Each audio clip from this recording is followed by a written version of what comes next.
ni Bagbag. Aduna ako'y pangutana. Pangutana palihog kog tubaga. Nganong mga kabatanunan karon dali ra mawad-an o paglaom. Dali ra mawad-an o paglaom dili maghuna-huna sa iyang mga solusyon. Yung atubangan gikan pa sa baryo o sa eskwelahan nga Sera Bulyones. Kini akong pisa nga akong iingon ninyo, nagtitle kini og tubag sa mga hagit sa kabatanunan. Diin kani relate ni siya sa issue karon nga suicide. Kabatanunan. Bisan diin nimo makita na pinabangay para sa atong ugma. Tanan gikaya nila aron lang matarong sila. Apan ay unsa kini akong nadunggan nga chismis?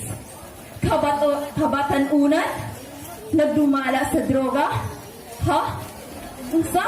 Wala akong kasabot, naglibog ko. Atong balikan ang giingon ni Dr. Jose Rizal. Kabataan, Pamilya, dako o gamay man kini. Kaayuhan o gugma ang kinahanglan niini.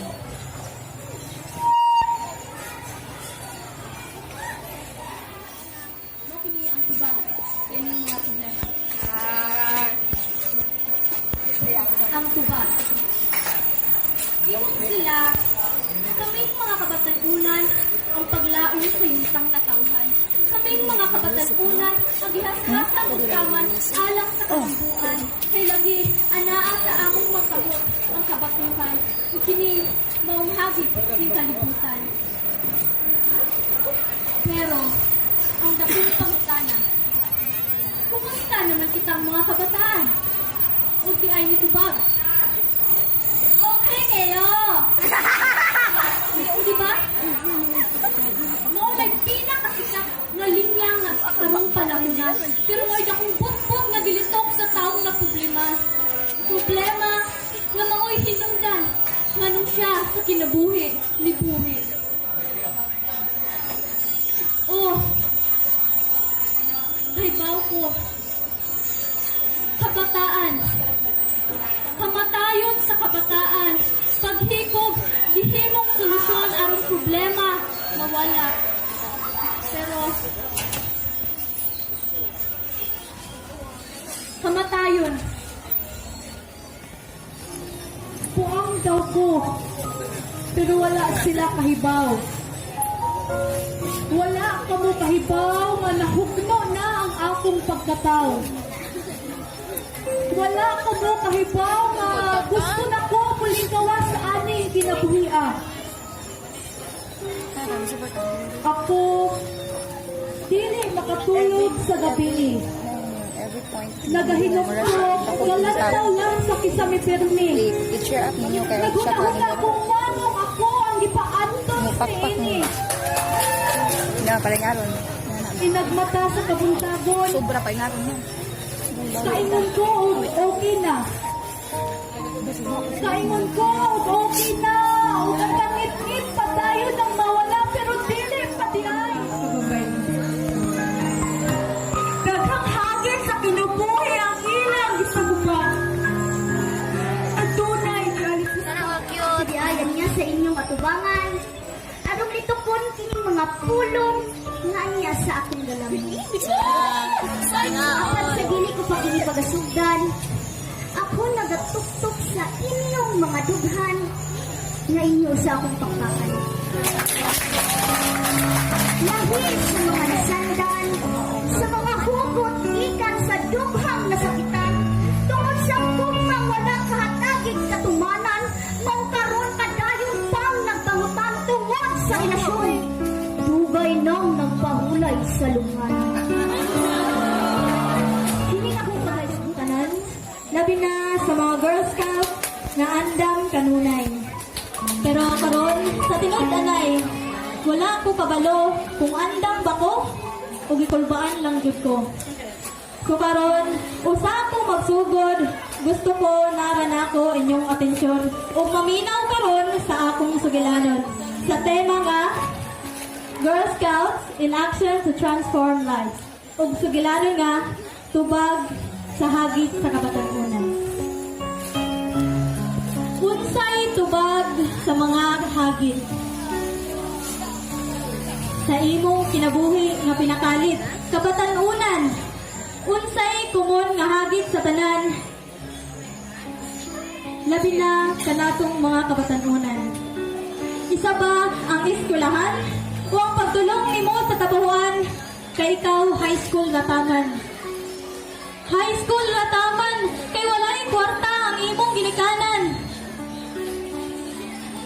Para pangkolehiyo para mahuman.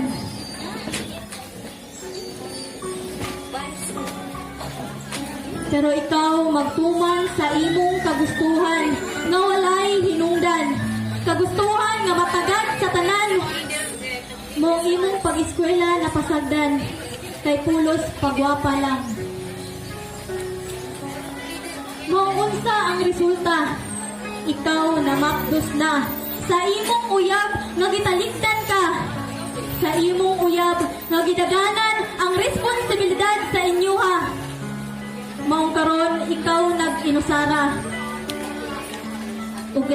O gisalikway na sa imong mama o papa. Usa ka adlaw ikaw niduaw. Dili sa sementeryo kundi sa inyong balay ug kalit lang nitulo isa-isa ang luha dira sa imong mga mata. Ang balay kung di sa ka nakaon og lakaw sa dihang bata pa ka. Ang balay nga nakasaksi kung unsa ka kabulingon sa una. Ang balay nga ara nimong hilaka kay gikusi ka ni mama. Ang balay nga nakabaton sa pag-uswag sa imong hunahuna. Ang balay nga kalipay, ang balay nga naghatag og kalipay sa imuha. Kalipay sa imuha ug kasakit sa ilaha nakahindumdum pa ba ka? Siguro wala na.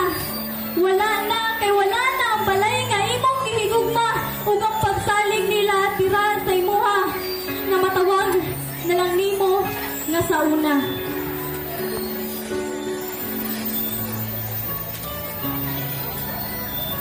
Ikaw ni talikod o nilakaw. Ug sa imong paglakaw, ikaw nakahuna-huna nga mubaws. Balos sa mga butang nga imong gimahayan. Balos nga dili matawakan ang uban.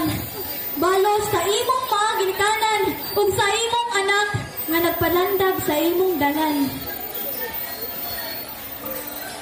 Tambali ang naguba nimo nga dalan. Kay imong kaugalingon na lang ang imong masaligan ug ang imong anak nga gihatag sa langitnong amahan kaya na nimong barugan.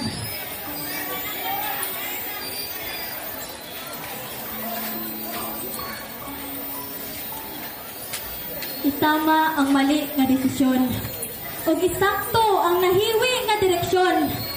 Ikaw magpadayon para sa kaugmaon. Pamalandungi ang kagahapon